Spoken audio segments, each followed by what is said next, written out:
time for a brief history lesson of British politics. The word politics comes from ancient Greece and means affairs of the cities. Idiot also originates from ancient Greece and means someone who has no interest in political affairs. So people who don't vote are actually fucking idiots. Democracy, equality for all, unless you're a woman, a slave, poor, a child, or a foreigner. So that just leaves rich men who own land. Since the beginning, the political architecture has been about the entitlement, status, and power of rich arseholes. And to be honest, nothing has changed. The main parties were the Tories and the Whigs. By the mid-19th century, they had evolved into the Conservative Party and Liberal Party.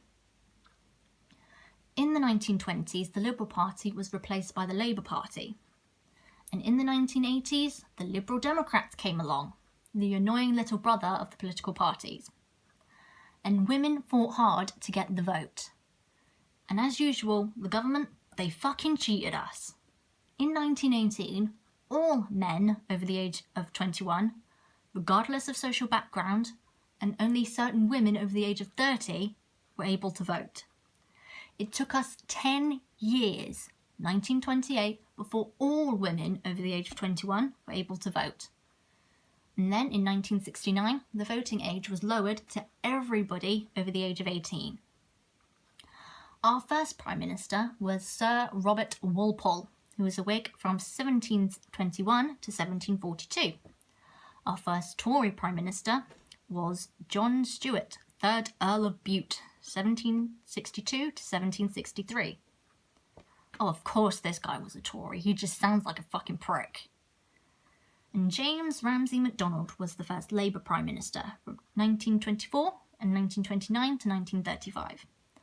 And of course, our first female Prime Minister, Margaret Thatcher, 1979 to 1990. Imagine being a young girl during that time and wanting to be Prime Minister when you grew up. Thatcher was their role model. Fucking over the working classes and the welfare system, she had no conscience and hated women and gay people. That's horrific. So long female empowerment. There you go. You learned something new today.